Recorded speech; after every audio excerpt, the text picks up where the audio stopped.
My billionaire ex-husband brought his pregnant new bride to gloat and flaunt their fertile marriage until the reunion doctor recognized me first and my twins walked in calling me mommy.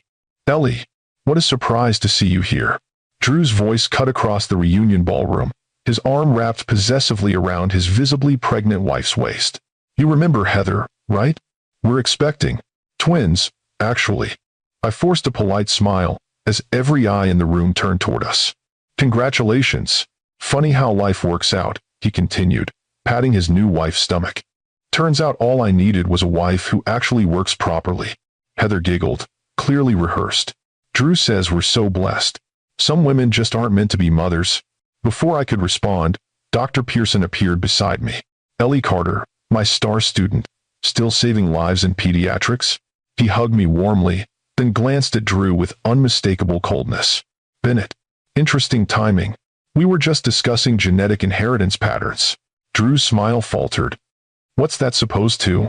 The doors burst open and my 5-year-old twins raced in. Mommy, Mommy! Mrs. Wilson got sick, so Uncle Jeff brought us here. I knelt down to hug Jack and Emma as they crashed into me. Their blonde hair and blue eyes, Drew's blue eyes, unmistakable to everyone in the room. Drew's face drained of color. What? Is this some kind of joke? No joke, I replied, standing with a child on each hip. Just biology. Turns out I wasn't the broken one after all. Have you ever had a moment of perfect, unplanned vindication?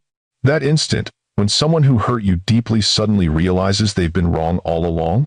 This is the story of how my ex-husband's cruelest lie came undone in the most public way possible, and how it changed all of our lives forever. If you've ever been underestimated, dismissed, or blamed for something that wasn't your fault, hit that like button and subscribe. Trust me, what happens next is worth sticking around for. 3 weeks earlier. The invitation sat on my kitchen counter for 5 days before I finally admitted to myself that I was actually considering going. The embossed silver lettering announced Westlake Medical Center's 10-year residency reunion in elegant script that somehow managed to look both professional and celebratory at the same time. Just like the hospital itself, serious business wrapped in a warm, community-focused package. You're going, right? Tara asked over our weekly Friday night wine and takeout session. My best friend since nursing school had an uncanny ability to read my mind, which was both comforting and occasionally annoying. I haven't decided, I said, pushing orange chicken around my plate. It feels weird to go back after everything. Everything meaning, Drew? Tara rolled her eyes. It's been 6 years, Elle. You can't avoid professional events forever because your ex might be there. It's not just that. I sighed, setting down my fork. Everyone knew us as the perfect couple. Dr. and almost Dr. Bennett. Medical power duo. Going back as divorced Ellie Carter, pediatric nurse instead of the surgeon's wife. It just feels like admitting failure. That's the most ridiculous thing I've ever heard. Tara topped off my wine glass without asking. You're the head pediatric nurse at Hartford Children's. You've got 2 amazing kids. You own your own home. Meanwhile, your ex-husband is still the same entitled jerk he always was, just with a different wife. I smiled despite myself. You always were Team Ellie. Someone has to balance out your annoying tendency to see everyone's side but your own. Tara raised her glass. So, we're going shopping for a knockout dress tomorrow, right? I didn't say I was going. Your face did, she grinned triumphantly. Besides, don't you want to show Drew Bennett exactly what he threw away? Let him see you thriving without him? The truth was more complicated. Part of me did want Drew to see that I'd survived, even flourished after our divorce. But another part, the part that still woke up at 3 a.m. remembering his cutting final words, was terrified of facing him again. He's married now, I said quietly. To Heather something. I saw it in the alumni newsletter. All the more reason to go and show off how fantastic your life is. Tara leaned forward, suddenly serious.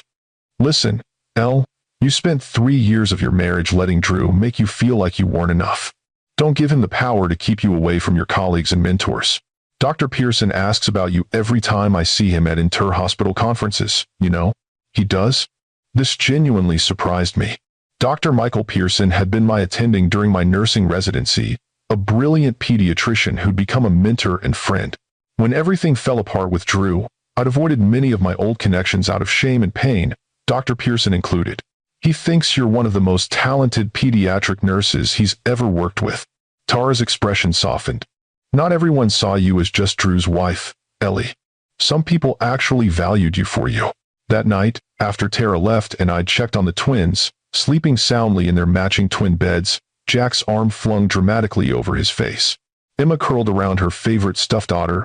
I found myself staring at the invitation again. 10 years.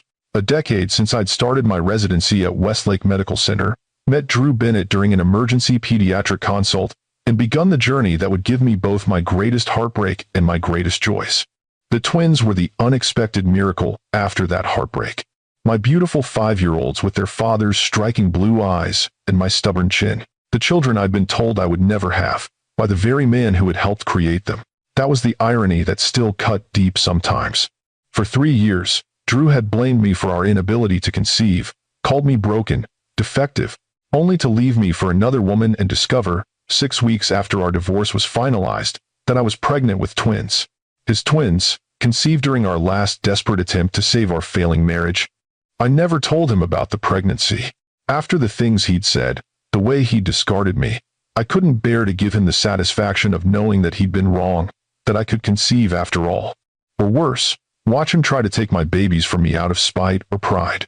So I changed my name back to Carter, moved to Hartford, and built a new life for myself and my children. A good life. A happy life. Maybe Tara was right. Maybe it was time to stop hiding. I picked up my phone and texted her, "Fine, shopping tomorrow. But nothing too sexy. I'm a respectable medical professional and mother of 2. Her response came immediately. "So sexy, but with respectable cleavage. Got it." I laughed out loud, feeling lighter than I had in days. Whatever happened at the reunion, at least I wouldn't face it alone. The next morning brought the usual Saturday chaos. Jack had soccer practice, Emma had ballet, and I had approximately 45 minutes to get both children dressed, fed, and delivered to their respective activities before meeting Tara at the mall. "Mom, I can't find my cleats." Jack called from somewhere upstairs, his voice carrying the distinct tone of a child who has looked for approximately 3 seconds. "Check under your bed," I called back, simultaneously braiding Emma's hair and pouring cereal with my free hand. Years of nursing had made me an expert at multitasking, a skill that transferred surprisingly well to single motherhood. "Can I wear the tutu with the sparkles?" Emma asked, holding perfectly still for her braid, a recent development that I appreciated immensely. "The pink one or the purple one?" "The pink one with the purple sparkles." "Of course you can." Sweet pea. Found them. Jack triumphantly descended the stairs, soccer cleats in hand, still in his pajama top but wearing shorts and shin guards. "Mom, Tyler's mom said she could take me to practice and then to Tyler's house to play. Can I go, please?" I finished Emma's braid and reached for the elastic on my wrist. Did Mrs. Reynolds actually call me about this, or is this a Jack special plan? My son's guilty smile told me everything. "I thought maybe you could call her." "Nice try, buddy." I secured Emma's braid and handed her the cereal bowl. "Eat up, ballet queen. We leave in 15 minutes. 2 hours later, with both children happily delivered to their activities and subsequent playdates, arranged with actual parental confirmation, I met Tara at the mall entrance. "You look exhausted," she greeted me cheerfully. "Coffee first or straight to dress shopping?" "Is that even a question?" I linked my arm through hers and steered us toward the nearest cafe. I need caffeine before I can contemplate trying on anything more complicated than sweatpants. Over lattes, Tara filled me in on hospital gossip, including the latest updates about people who would be at the reunion. Dr. Pearson is receiving some Lifetime Achievement Award, which is why there's such a big push for attendance this year, she explained. "Oh, and guess who's on the planning committee?" I groaned, already knowing the answer. "Please don't say Andrea Miller." "The one and only." Tara's grin was evil. Still perfect, still insufferable, and still inexplicably good at organizing events that people actually want to attend. Andrea had been another resident in our year, the kind of woman who managed to make everyone else feel slightly inadequate just by existing. She'd also been one of Drew's most vocal supporters after our divorce, making it clear which side she'd chosen. Fantastic. So I'll have Andrea's judgment, on top of potentially seeing Drew. This just keeps getting better. Or, Tara countered, you'll show up looking fabulous, charm everyone with your success, and make both Andrea and Drew realize what petty, small-minded people they've been. I laughed. Has anyone ever told you that you have an overactive imagination? Only everyone who's ever met me. She drained her latte and stood. Come on, let's find you a dress that says, I'm thriving without you with a side of, eat your heart out, asshole. 4 hours and 11 dresses later, we'd found it, a deep emerald green wrap dress that somehow managed to be both professionally appropriate and undeniably flattering.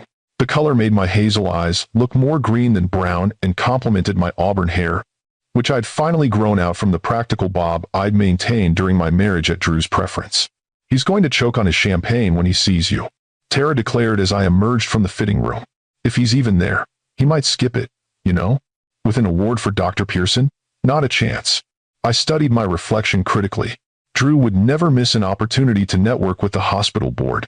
It's probably half the reason he agreed to sponsor the event. This was new information I discovered while filling out the RSVP. Bennett Neurosurgical was listed as the evening's primary sponsor. Drew's private practice had apparently done well enough to fund a black tie reunion. Not surprising, given his talent and family connections, but still a reminder of the wealth gap that now existed between us. Not that I was struggling. Head pediatric nurses at prestigious children's hospitals made a comfortable living, but it was a far cry from the luxury I'd briefly experienced as Drew's wife, and worlds away from what he could provide now as one of the city's premier neurosurgeons with family money backing him. Well, if he's there with that new wife of his, at least you'll look amazing while ignoring them completely, Tara said pragmatically. Now, shoes. I'm thinking those strappy gold heels you wore to my birthday last year. I'm still not completely convinced I'm going, I said, though we both knew it was a lie. The dress was coming home with me, and with it, the commitment to face my past. The week before the reunion passed in a blur of normal life chaos, work schedules, parent-teacher conferences, a minor household plumbing emergency, and Jack's brief but dramatic bout with stomach flu. By the time Saturday arrived, I'd almost managed to convince myself that the event wasn't a big deal. Almost. You look pretty, Mommy, Emma declared as I finished my makeup. She sat cross-legged on my bed, watching the transformation with fascination. At 5, she was already showing signs of a future interest in fashion and beauty, carefully observing my infrequent forays into full makeup with studious attention. Thank you, sweet pea. It's not too much. I turned to give her the full effect, feeling strangely nervous about my daughter's approval. Nope. You look like a princess, doctor. I laughed. That might be the nicest compliment I've ever received.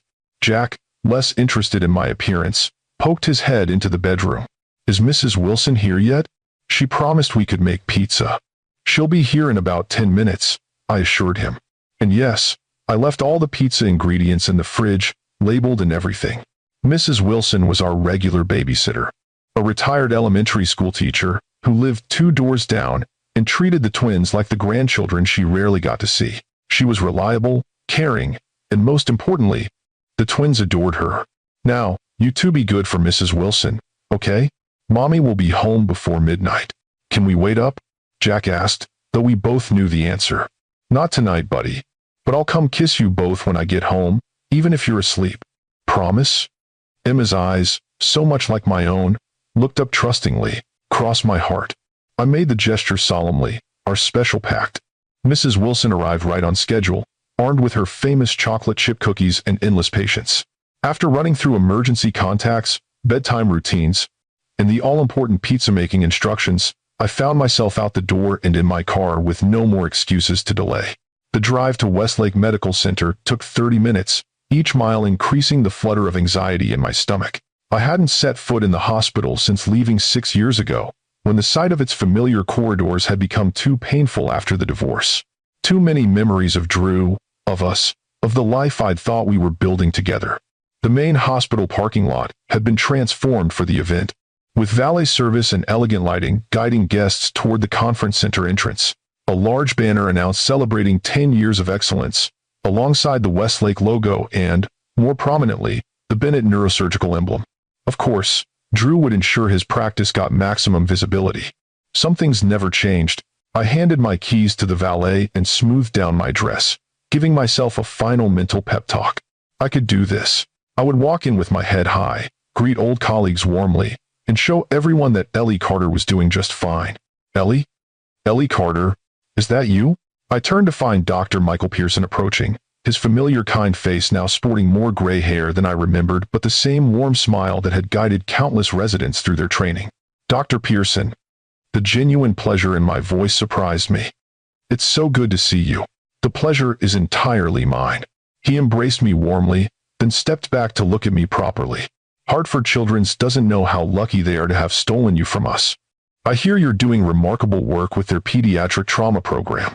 His knowledge of my current position caught me off guard. You've been keeping tabs on me. Of course. I always follow my best students' careers. He offered his arm gallantly.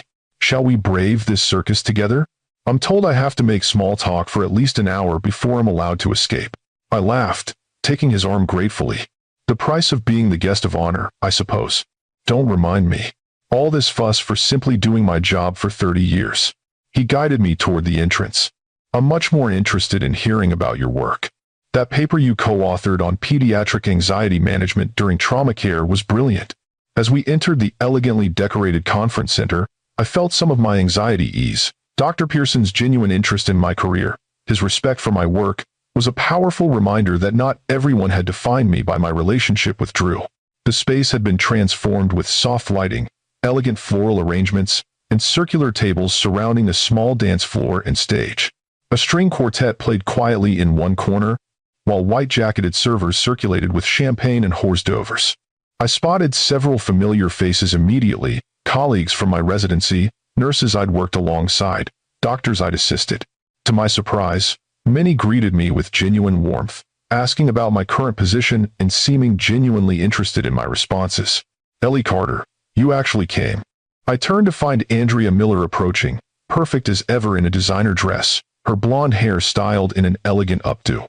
But unlike the cool reception I'd expected, her smile seemed genuine. Andrea, hi. The event looks amazing. You've outdone yourself. Oh, this was nothing. Just threw it together between surgeries. She joked, then lowered her voice. Listen, I've wanted to call you for ages. The way everything happened with Drew. I handled it badly. I should have reached out. This was unexpected. It's fine, really. It was a complicated time for everyone. Still, I chose sides in a situation where I should have just been a friend. She squeezed my arm. You look fantastic, by the way. Hartford must be treating you well. Our conversation was interrupted by the arrival of more guests, and Andrea was pulled away by her planning committee duties. I found myself circulating through the room, reconnecting with old colleagues, and gradually relaxing into the evening. Maybe this wouldn't be so bad after all. Maybe Drew wouldn't even show up. That hope was shattered about 45 minutes into the event, when a subtle shift in the room's energy alerted me before I even heard his voice. Drew had always had that effect, the ability to command attention simply by entering a space. I was speaking with a former colleague when I felt it, the prickle of awareness that told me he was near. Steeling myself, I turned slightly and caught my first glimpse of my ex-husband in nearly 6 years. Drew Bennett looked exactly as I remembered, and nothing like I remembered, all at once. Still handsome in that polished, privileged way, with his perfect haircut and confident stance. But there were new lines around his eyes, a slight softening of his once sharp jawline. Success had made him more substantial somehow, as if he'd grown into the powerful surgeon he'd always aspired to be.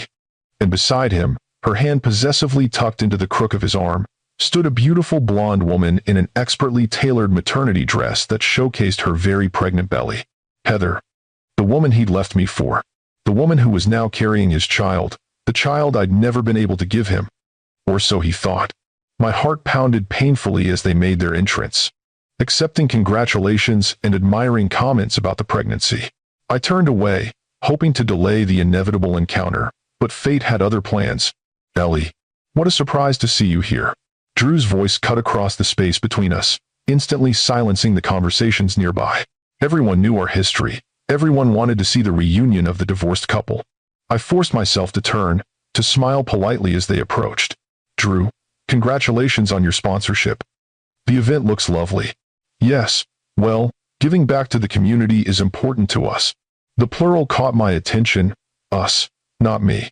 The subtle emphasis of his new partnership. You remember Heather, right? We're expecting twins, actually. The irony might have made me laugh if it wasn't so painful. Twins, like the twins he didn't know existed. Congratulations, I said, the word feeling like glass in my mouth. Funny how life works out, he continued, patting his wife's stomach with proprietary pride. Turns out all I needed was a wife who actually works properly. The casual cruelty, spoken with a smile for our audience's benefit, was so typically Drew that for a moment I was transported back to the worst days of our marriage, the days of fertility treatments, of disappointment, of blame. Heather giggled, a rehearsed sound that matched her practiced smile. Drew says, we're so blessed. Some women just aren't meant to be mothers. The deliberate barb hit its mark. I felt my cheeks flush with anger and humiliation. This had been their plan all along, to flaunt their fertility, to remind me and everyone else of my supposed failure. Before I could form a response that wouldn't involve language inappropriate for a professional gathering, Dr. Pearson appeared beside me like a guardian angel. Ellie Carter, my star student, still saving lives in pediatrics? He hugged me warmly, then glanced at Drew with unmistakable coldness. Bennett, interesting timing.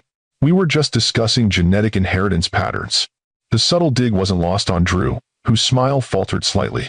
What's that supposed to? He was interrupted by the sound of the conference room doors bursting open with more force than necessary. Heads turned as two small figures raced into the room, their excited voices carrying clearly, "Mommy, Mommy! Mrs. Wilson got sick, so Uncle Jeff brought us here." The twins, my twins, Drew's twins, barreled across the room with the single-minded determination of 5-year-olds on a mission. Behind them, looking apologetic but unable to contain his amusement, was my brother Jeff. I knelt down automatically as Jack and Emma crashed into me, their little arms wrapping around my neck with complete abandon. "Hey, Munchkins, what's this about Mrs. Wilson? She got really sick," Emma explained seriously.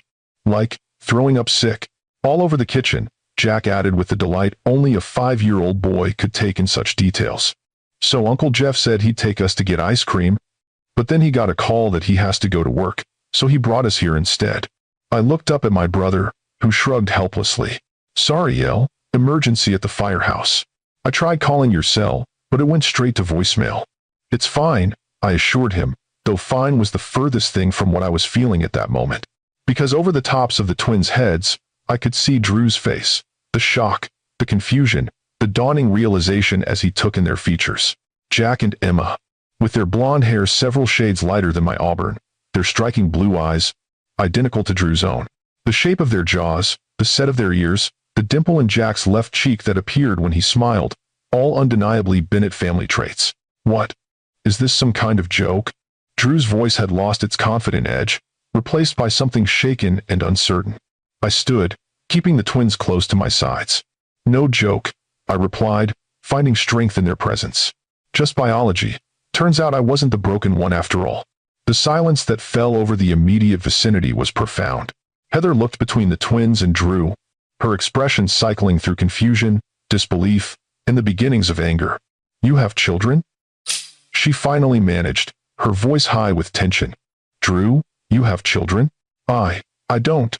Drew seemed incapable of forming complete sentences, his eyes fixed on Jack and Emma with an intensity that made me instinctively tighten my hold on them.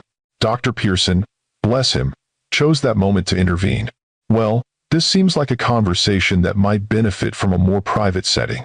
He gestured toward a small conference room off the main hall. "Perhaps we could continue this discussion away from the general celebration?" Drew finally tore his gaze from the twins to look at me. "How old are they?" he demanded, though I could tell from his expression that he already knew the answer. "5, I replied steadily. "They'll be 6 in November." The calculation was simple. Our divorce had been finalized in April, 6 years ago, 9 months before November. "You were pregnant when we divorced? And you didn't tell me?" The shock in Drew's voice was giving way to anger. "You kept my children from me for 6 years? Drew."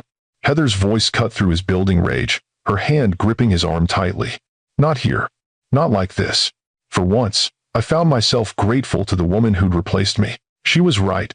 This revelation deserved a more private setting, especially with the twins present and listening to every word with wide-eyed curiosity. "Who are you?" Emma asked Heather directly, with the unfiltered honesty of a 5-year-old. "Why is your tummy so big? Do you have babies in there like Mrs. Rodriguez at school?" Heather's hand went protectively to her pregnant belly, her expression a complex mix of emotions. "Yes, I have babies in here." Twins, like you and your brother. Cool. Jack, always the more outgoing of my children, smiled brightly. We're twins too. I'm 5 minutes older though. Mom says that makes me the boss, but Emma says that's not true. It's not true, Emma confirmed seriously. Mom said we're both the boss of ourselves. Their innocent chatter created a surreal contrast to the tension crackling between the adults. I placed a gentle hand on each of their shoulders. Jack, Emma, this is an old friend of Mommy's from when I worked at this hospital, I said carefully. His name is Dr. Bennett. Drew's eyes snapped to mine at the introduction, the fury in them unmistakable. Dr. Bennett, not your father, not even my ex-husband, just Dr. Bennett, an old friend. We should talk, he said, his voice tight with controlled rage. Now, Jeff, who had been hovering awkwardly nearby, stepped forward. Actually, I think I can take the kiddos after all. My shift got covered. He looked at me meaningfully. Why don't I take them for that ice cream we talked about, and you can catch up with your old colleagues? I hesitated, torn between protecting my children from this increasingly volatile situation and not wanting to separate from them when they just arrived. But one look at Drew's thunderous expression made the decision for me. That would be great, Jeff. Thanks. I knelt down to the twins' level. Uncle Jeff is going to take you for ice cream while Mommy finishes up here. I'll meet you at home in a little while. Okay. Can I have chocolate and vanilla swirl with sprinkles? Jack asked, already moving on from the tension he couldn't fully comprehend. As long as Uncle Jeff says it's okay. I hugged them both tightly, suddenly reluctant to let them go. Be good, okay? I love you both so much. Love you too. Mommy, they chorused, before happily taking Jeff's hands and allowing themselves to be led away, already chattering about ice cream flavors and toppings. As they disappeared through the doors, I felt rather than saw Drew move closer. We need to talk, he repeated, his voice barely containing his fury. Right now. Dr. Pearson placed a supportive hand on my shoulder. The small conference room is empty. You can speak privately there. He looked at Drew with surprising authority. I trust this conversation will remain civil, Dr. Bennett, regardless of the circumstances. Drew nodded stiffly, already guiding a visibly distressed Heather toward the indicated room. I followed, steeling myself for the confrontation 6 years in the making. As we entered the conference room and the door closed behind us, shutting out the curious stares and whispers of our colleagues, I had the sudden, crystal-clear realization that life as I knew it had just fundamentally changed. For better or worse, the secret I'd kept for 6 years was out, and now we would all have to deal with the consequences. Have you ever had a secret revealed in the most dramatic way possible, or been vindicated after someone wrongly blamed you for something? Drop a comment below with your experience. I read every single one. The conference room door had barely closed before Drew exploded. 6 years? His voice bounced off the walls, making Heather flinch beside him. You kept my children from me for 6 years? What kind of person does that? I took a deep breath, determined to maintain my composure despite the adrenaline coursing through my veins. Could we sit down and discuss this like adults? Discuss? Drew's laugh was harsh, unfamiliar. There's nothing to discuss. You hid my children from me. That's not something we can just talk through over coffee. Drew, please. Heather placed a hand on his arm, her face pale with shock. Let's all calm down. To my surprise, he responded to her touch, taking a deep breath and pulling out a chair for his pregnant wife before seating himself. I took a seat across from them, feeling strangely like I was at a job interview rather than a confrontation about our shared children. When did you find out you were pregnant? Drew asked, his voice tightly controlled. 6 weeks after our divorce was finalized. And you didn't think I deserved to know? I met his gaze directly. Honestly? No. I didn't think you deserved to know. Heather gasped softly, but Drew just stared at me, his blue eyes, so like our children's, narrowed with anger. You spent 3 years telling me I was broken, I continued, surprising myself with how steady my voice remained. You blamed me for our inability to conceive, called me defective, then divorced me to marry someone who could give you children. I glanced at Heather, who looked increasingly uncomfortable. So no, when I discovered I was pregnant against all odds, I didn't feel you deserved to share in that miracle. That's not, Drew began, but I cut him off. Not what? Not how it happened? We both know it is. I leaned forward, years of suppressed anger finally finding voice. Do you remember what you said to me, Drew? The night you told me you wanted a divorce? You said, I need a wife who can give me children, not a barren disappointment. Heather's hand went to her mouth. Drew, you didn't. She's exaggerating, Drew said quickly. It wasn't like that. We were both upset. Things were said in the heat of the moment. Things like telling me that the Bennett family deserved an heir, not a genetic dead end. I kept my voice calm, factual, watching as Heather's expression shifted from shock to something closer to horror. Or was it when you said that you couldn't waste your prime years with someone fundamentally broken? That's enough. Drew's voice cracked like a whip. This isn't about what happened during our divorce. This is about you deliberately keeping my children from me for 6 years. They're my children too, I replied. And I've been the one raising them, loving them, caring for them while you've been building your perfect new life, completely oblivious to their existence. Because you didn't tell me. Would it have changed anything if I had? I challenged. Would you have stayed? Called off your new relationship?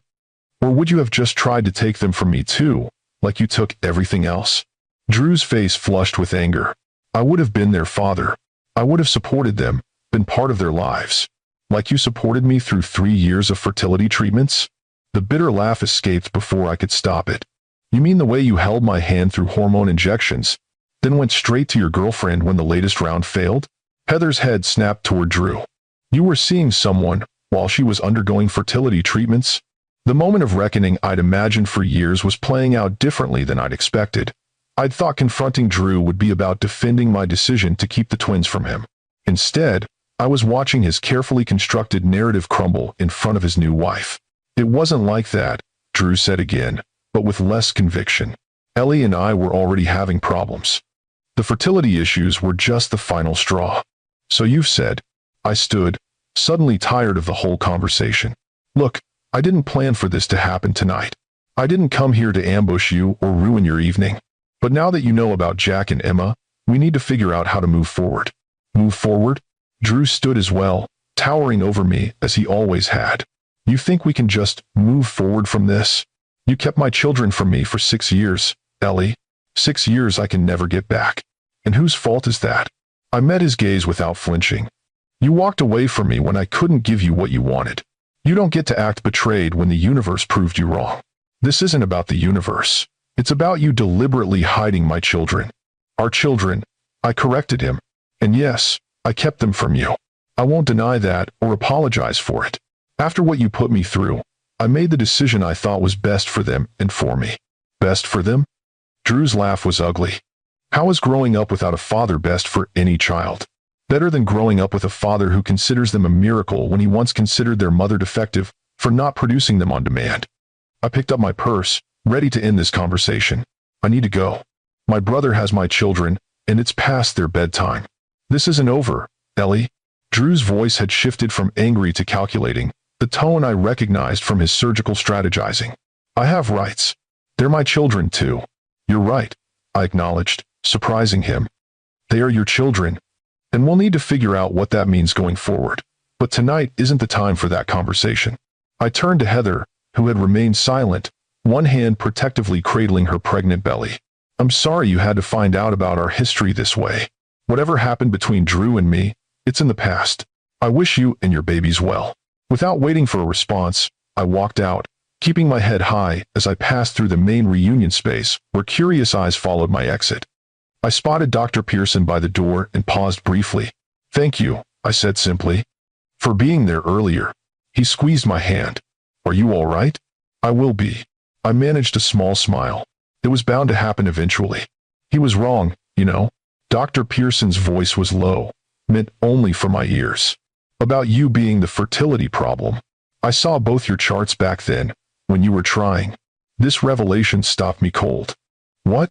Doctor-patient confidentiality prevented me from saying anything then, and truthfully, it should still keep me silent now. He looked troubled, but seeing him blame you publicly, knowing what I know. I'll just say that the medical evidence didn't support his narrative. Never did. Before I could process this bombshell, the conference room door opened and Drew emerged, his face set in grim determination. Heather following with visible reluctance. I turned away quickly, not ready for another confrontation. Call me tomorrow if you need anything, Dr. Pearson said, giving my hand another reassuring squeeze. And Ellie? Those children are lucky to have you as their mother. Never doubt that. I nodded, unable to form words around the lump in my throat, and made my escape into the cool night air. The drive to my brother's apartment was a blur of churning thoughts and emotions. Dr. Pearson's parting words kept replaying in my mind. The medical evidence didn't support his narrative. What exactly had he meant? Had Drew known all along that he was the one with the fertility issue, not me? Had he deliberately blamed me for something that was actually his problem? The possibility was so enraging, I had to pull over briefly to collect myself. All those years of self-doubt, of feeling fundamentally flawed, of enduring painful and expensive treatments, had it all been based on a lie Drew told to protect his own ego? By the time I reached Jeff's place, I had forced these questions to the back of my mind. The twins needed me calm and composed, not distracted by revelations about their father. "Mom," they chorused as I entered, both sporting impressive ice cream mustaches and the hyperactive energy that suggested my brother had not limited them to one scoop each. "Hey, munchkins." I knelt to receive their sticky hugs, breathing in the familiar scent of their shampoo beneath the overwhelming aroma of chocolate. "Did you have fun with Uncle Jeff?" "We had 2 scoops each," Jack informed me proudly. "And sprinkles. And hot fudge," Emma added. Uncle Jeff said it was a special occasion. I raised an eyebrow at my brother, who had the decency to look sheepish. "A special ice cream occasion, huh? What can I say? I'm the cool uncle." Jeff shrugged, then lowered his voice. "How did it go with Drew?" "About as well as you'd expect." I sighed, keeping my smile in place for the twins' benefit. "We'll talk later. Right now, I need to get these sugar missiles home and into bed." The drive home was filled with the twins' excited chatter about their evening adventure, giving me a welcome reprieve from my tumultuous thoughts. By the time we arrived home, their sugar high was beginning to crash, and the bedtime routine went more smoothly than I'd anticipated. "Mommy?" Emma asked as I tucked her in. "Who was that man at the party? The one who got angry?" I should have known they wouldn't miss the tension, perceptive as they were. "He's someone Mommy used to know, sweet pea. We had a disagreement, that's all." He looked at us funny. Jack observed from his bed across the room, like he was trying to solve a really hard math problem. Out of the mouths of babes. "Well, sometimes grown-ups are confusing, but you don't need to worry about it, okay? Everything's fine." "Is he our dad?" The question, spoken with Emma's characteristic directness, felt like a physical blow. "What makes you ask that, sweetheart?" "He has eyes like ours," she said simply. "And Zach at school says when you look like someone, it means you're related to them. And you always get sad when we ask about our dad," Jack added. "And you looked sad when you were talking to that man." I sat down heavily on the edge of Emma's bed, trying to formulate an answer that would be honest without being overwhelming. We had talked about their father before, of course, in the vague, age-appropriate way that satisfied them until now. They knew they had a father who wasn't part of our lives, but they'd never pressed for details beyond that basic fact. "Yes," I said finally. "He is your biological father. But there's a lot more to being a dad than just that." "Is that why he was mad?" Jack asked. "Because he doesn't know us?" "It's complicated, buddy." I smoothed his hair back from his forehead. "Grown-up relationships sometimes are. But the important thing for you both to know is that I love you more than anything in the world, and nothing that happened tonight changes that." "Will we have to see him again?"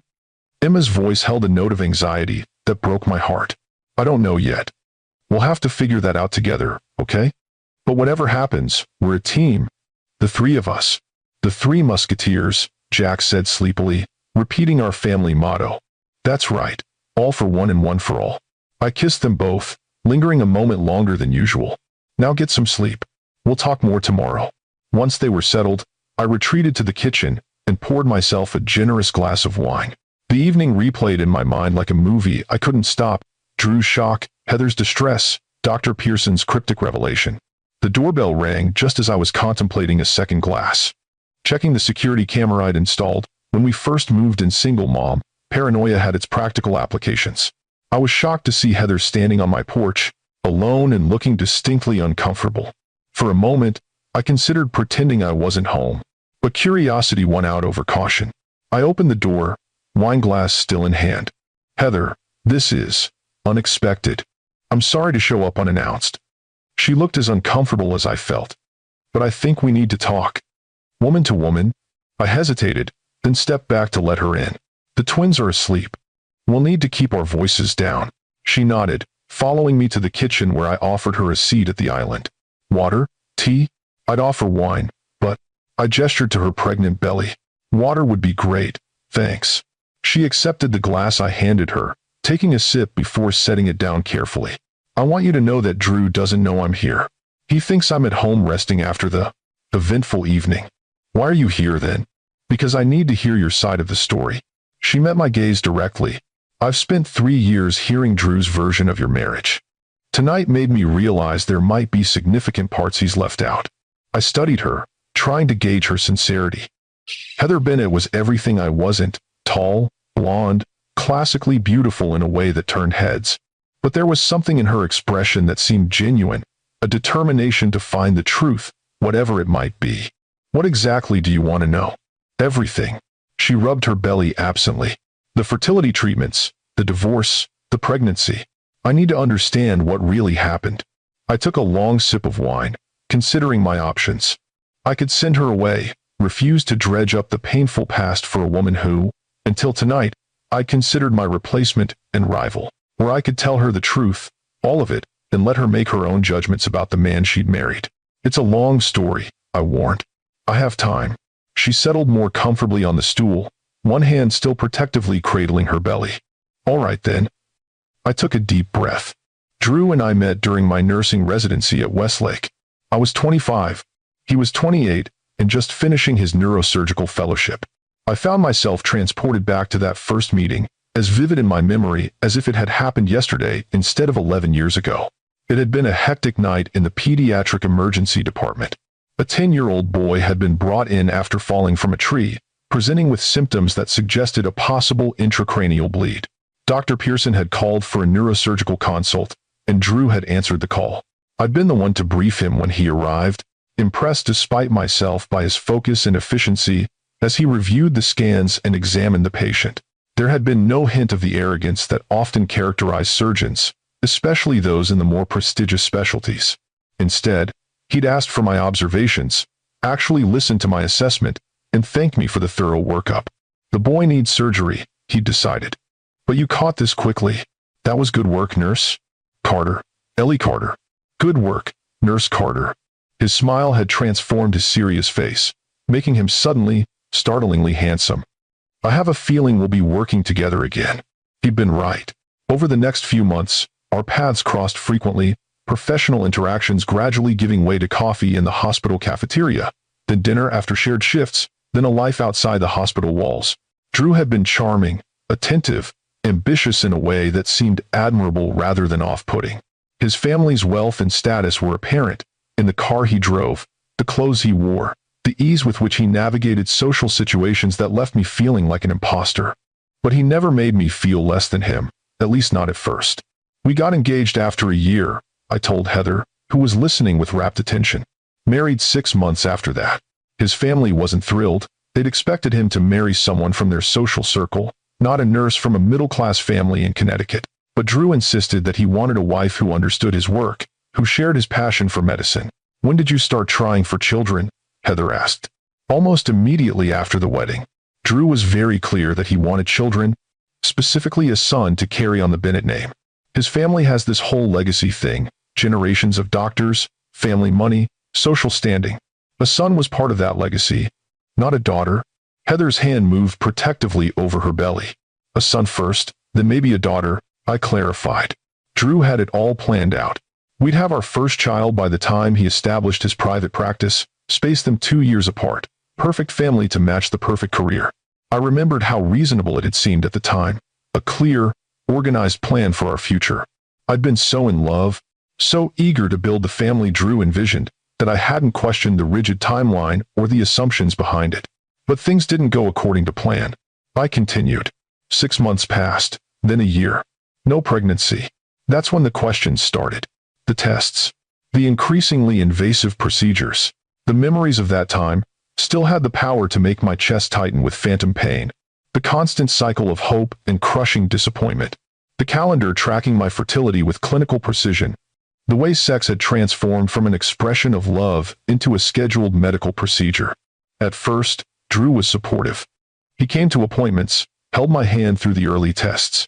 But as time passed and nothing worked, He became different, distant, frustrated.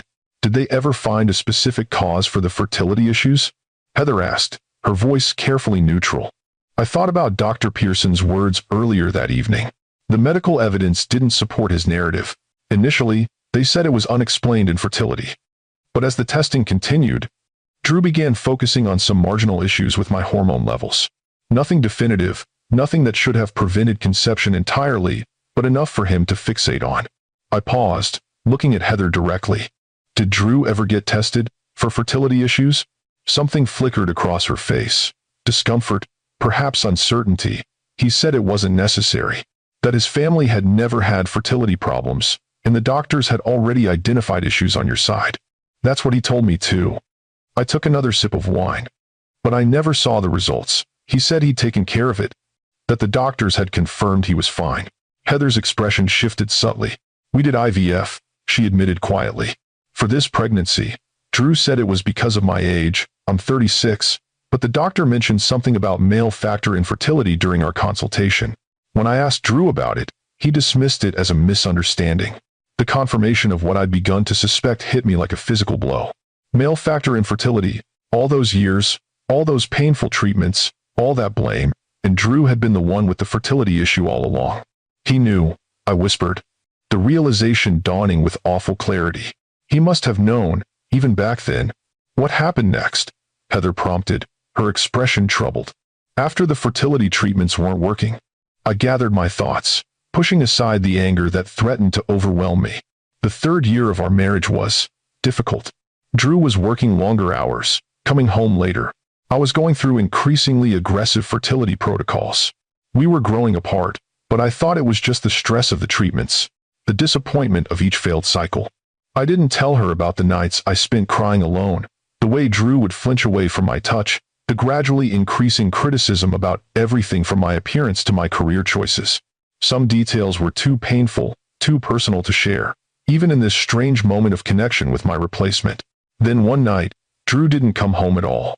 When he finally appeared the next morning, he said he'd slept at the hospital after a long surgery. But there was a smudge of lipstick on his collar, not my shade. When I confronted him, he didn't even bother to deny it. He was having an affair, Heather said softly, realization dawning, with a pharmaceutical rep named Claire. It had been going on for months, he said. He wasn't happy. Hadn't been happy for a long time. Wanted a fresh start with someone who could give him what I couldn't. The memory of that conversation still had the power to make my stomach clench with remembered pain. He moved out that day, filed for divorce the next week. It was quick, clinical, like excising a tumor he'd been planning to remove for some time. The settlement was generous in financial terms. Drew's family has never lacked for money, but emotionally devastating. He made it clear that my failure to conceive was the primary reason for our marriage ending. And Claire? The pharmaceutical rep? I gave a small, humorless laugh. That relationship ended almost as quickly as our marriage. By the time the divorce was finalized, Drew was already seeing someone new. I assume that was you? Heather nodded, looking increasingly uncomfortable. We met at a medical charity gala. He told me he was divorced, that his ex-wife, you, had prioritized your career over having children, and it had driven you apart. How convenient for him. I couldn't keep the bitterness from my voice. I spent 3 years being told I was defective because I couldn't give him children, enduring painful treatments while he was cheating on me, only to be discarded and replaced with a narrative that painted me as the career-obsessed villain. When did you find out you were pregnant? 6 weeks after the divorce was finalized. By then, Drew was already publicly dating you, building his new life while I was still picking up the pieces of mine. I traced the rim of my wine glass, remembering the shock of that positive pregnancy test. The irony was almost too much to bear. All those years of trying, all those treatments, and I conceived naturally just when it was too late for our marriage. Why didn't you tell him? It was the question at the heart of tonight's confrontation, the decision that had shaped the last 6 years of our lives.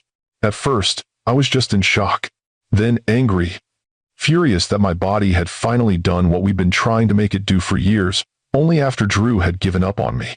By the time I adjusted to the idea of being a single mother, Drew was flaunting his new relationship all over social media. You two looked happy. Perfect. I didn't want to complicate that with an unexpected pregnancy that would force me to be tied to him forever. I met Heather's gaze directly. But mostly? After everything he put me through, after the way he blamed me and discarded me, I couldn't bear the thought of giving him the satisfaction of knowing he was fertile after all. Or worse, watching him try to take control of my pregnancy the way he'd controlled everything else in our marriage. So you left. Changed your name back to Carter. Started over somewhere new. Hartford was far enough away to feel safe, close enough that the twins could still know my family. I built a life for us there, a good life. The twins have never lacked for love or support, but they've lacked a father, Heather pointed out softly. Yes, I wouldn't deny that truth. They have. And I've questioned that decision many times over the years.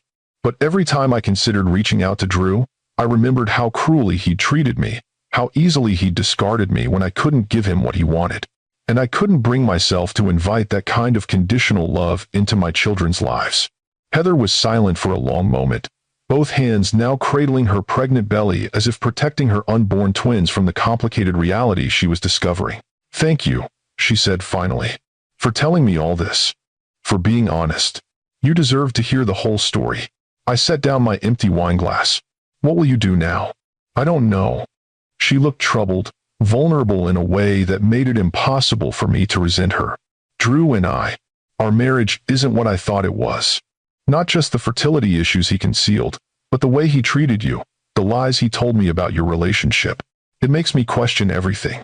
I'm sorry, I said, and meant it. I never intended for my past with Drew to cause you pain, especially not now, when you're expecting. It's not your fault. You didn't create this situation. She stood carefully, one hand on her lower back. But I do need to think about what happens next, for me and for my babies. As I walked her to the door, a thought occurred to me. Heather, when did you start fertility treatments? For this pregnancy? She paused, considering. About a year ago. We've been trying naturally for over 2 years with no success. Drew finally agreed to see a specialist, but only after I insisted. And the specialist mentioned male factor infertility? Yes, though Drew dismissed it. Said it must be a mistake in the testing. Her eyes widened as she made the connection. You think he's known all along? Since your marriage? I think Drew Bennett has always been very good at crafting narratives that protect his ego and advance his interests, I said carefully, and very skilled at making others doubt their own perceptions when they contradict those narratives. Heather nodded slowly, a new understanding dawning in her eyes. Thank you for your honesty, Ellie. I have a lot to think about. After she left, I sat in my quiet kitchen for a long time, processing the evening's revelations, the confrontation with Drew, Heather's unexpected visit, Dr. Pearson's cryptic comment. All of it painted a picture I had suspected but never confirmed until now. Drew had known he was the one with fertility issues, not me. He had let me endure painful treatments, blame, and self-doubt rather than acknowledge his own medical reality. And when our marriage crumbled under the weight of that deception, he had constructed a new narrative that absolved him of responsibility and placed the blame squarely on me. The realization should have made me angry, and part of me was furious, but mostly I felt an unexpected sense of liberation. After 6 years of carrying the secret of the twins' parentage, the truth was finally out. Whatever happened next, I no longer had to bear that burden alone. Morning arrived too quickly, bringing with it the challenge of explaining the previous night's events to the twins in age-appropriate terms. They had questions, of course, about the man at the party, about why he was angry, about whether they would have to see him again. Dr. Bennett, your biological father, didn't know about you until last night. I explained over breakfast, choosing my words carefully. That's why he was surprised and upset. Why didn't he know about us? Jack asked around a mouthful of cereal. It's complicated, buddy. I smoothed his perpetually messy hair. Sometimes grown-ups make decisions that seem right at the time, even if they're difficult. I made the decision not to tell him about you two for reasons that made sense to me then. Is he going to be our dad now? Emma's question cut straight to the heart of my deepest concern. I don't know exactly what's going to happen next, I admitted. But whatever does happen, nothing changes the fact that I'm your mom and I love you more than anything in the world. We're a family, the three of us, no matter what. But if he's our dad, shouldn't we know him? Jack persisted, his expression troubled. Tyler has a dad who doesn't live with him anymore, but he still sees him on weekends. The comparison to their friend's divorced parents wasn't inaccurate, but it vastly oversimplified our situation. Still, I couldn't deny the logic of their questions. Now that Drew knew about the twins, Did they have a right to know him too? Despite my protective instincts, I couldn't justify keeping them apart solely because of my history with Drew. We'll figure it out together, I promised, not ready to commit to anything more specific. For now, let's focus on our plans for today. Who's ready for the science museum? The promised outing successfully distracted them, but I knew the questions would return. Children had an uncanny ability to circle back to unresolved issues, particularly those that affected them directly. We were just finishing lunch at the museum cafe when my phone rang, Drew's name flashing on the screen. I had entered his contact information that morning, anticipating this call but still feeling unprepared for it. I need to take this, I told the twins. You two stay right here, where I can see you, okay? They nodded, absorbed in the interactive placemats the cafe provided, as I stepped a few feet away to answer. Hello, Drew. Ellie. His voice was controlled, formal. We need to talk about the children. Yes, we do, but not right now. I'm out with the twins. My children, he emphasized, the possessiveness in his tone raising my hackles. I want to meet them properly. Today. That's not going to happen, Drew. They need time to process what little I've already told them. Introducing you as their father requires preparation, not an impromptu meeting because you're suddenly impatient after 6 years of absence. An absence you created, he countered, anger seeping through his controlled tone. I've consulted with my attorney this morning. As their biological father, I have rights. Threatening me with legal action within 24 hours of discovering their existence isn't exactly demonstrating stellar parental judgment, I replied, keeping my voice low to avoid attracting the twins' attention. If you're genuinely interested in what's best for Jack and Emma, you'll recognize that rushing into a meeting will only confuse and upset them. There was a pause, then a sound that might have been Drew taking a deep breath. Fine. When do you propose this meeting should happen? His unexpected capitulation caught me off guard. I need to speak with a family therapist first, get some guidance on how to handle this properly. Next weekend at the earliest. That's 7 days away. 7 days after 6 years is hardly unreasonable. I watched the twins comparing their placemats, heads bent together in concentration. Drew, I know you're angry with me.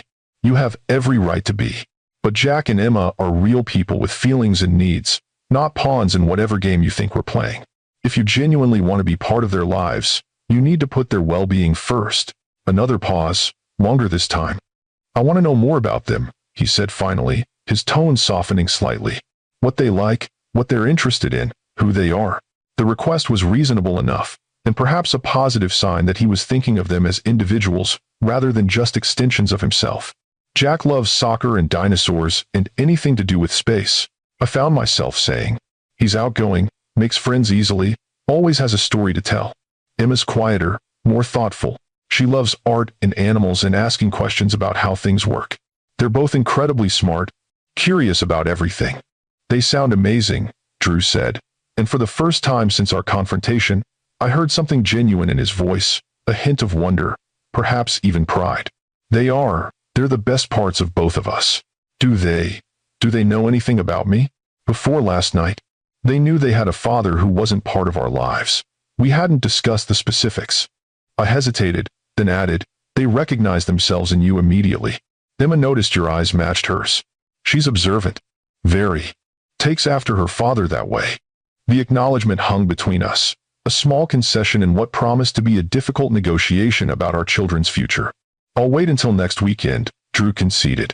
But I want regular updates until then.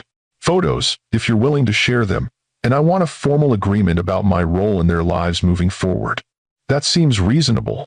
I was surprised by his restraint, having expected demands for immediate access and legal threats.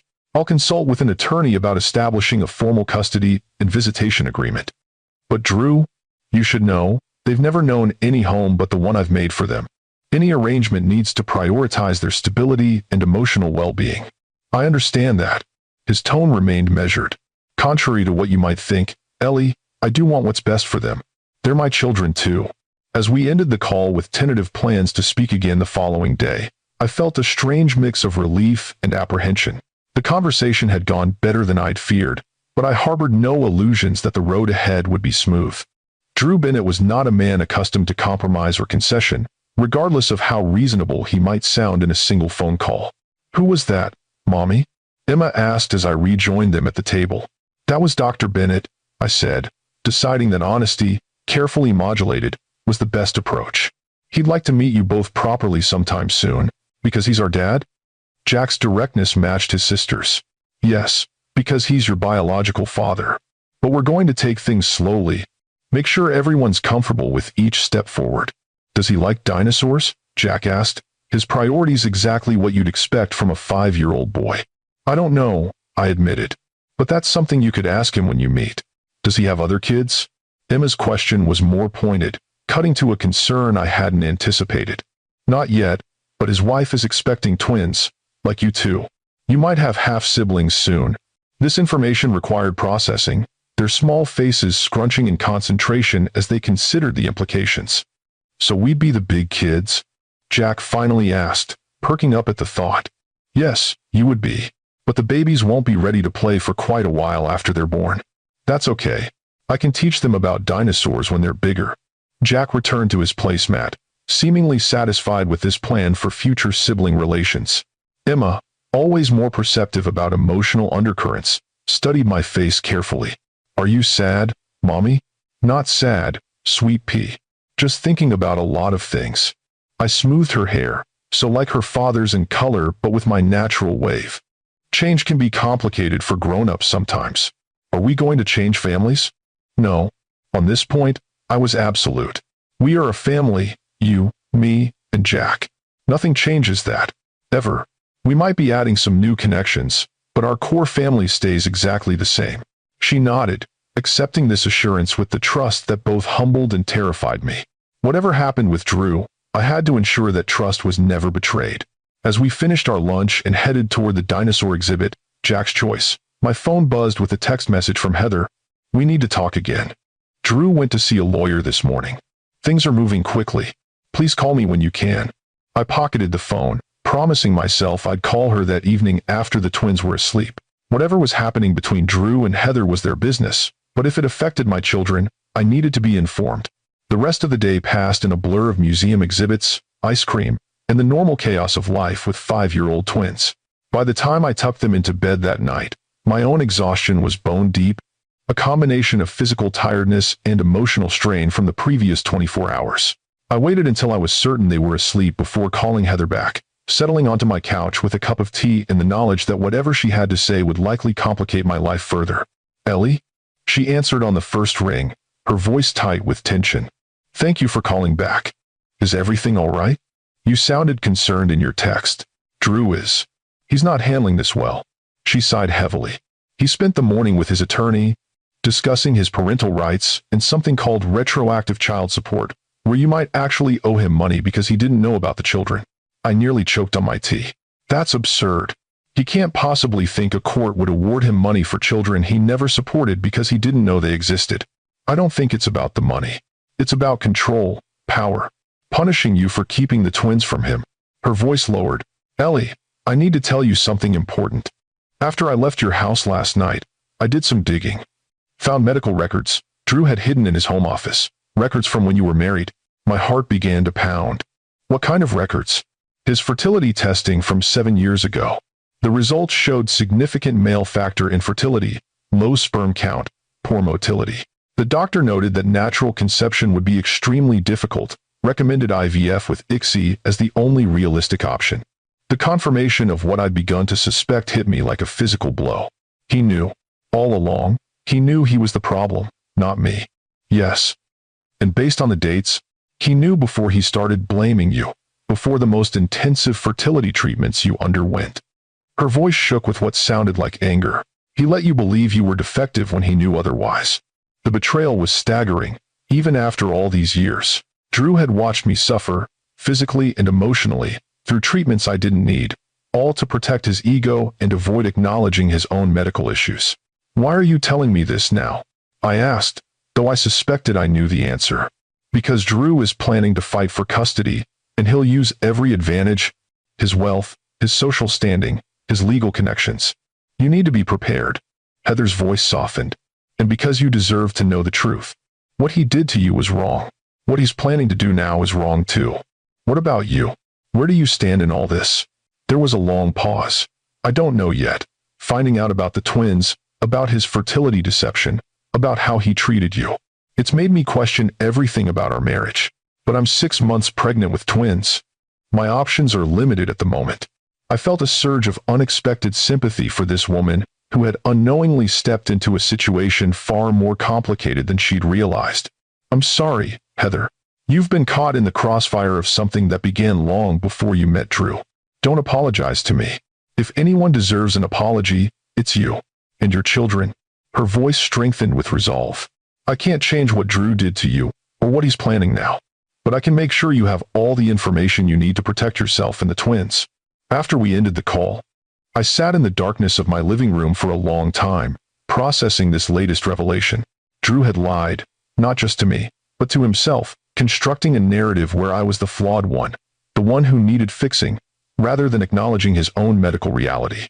And now he was preparing for a custody battle, armed with wealth and resources I couldn't hope to match. The prospect was terrifying.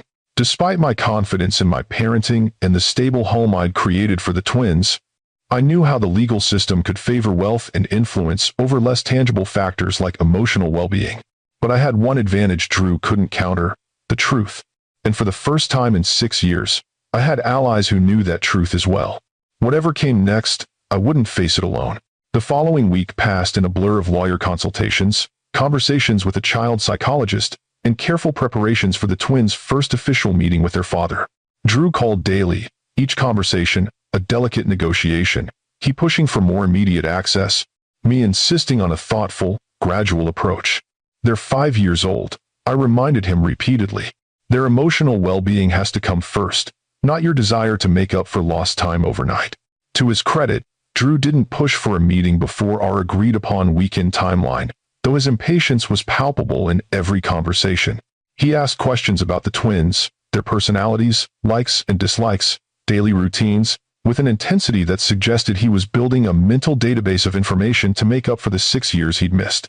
I answered honestly, even sent a few recent photos when he asked, recognizing that despite our complicated history, he deserved to know the children we had created together. But I maintained firm boundaries around actual contact, insisting that our first meeting be supervised and limited in duration. The child psychologist recommends starting with just an hour, I explained.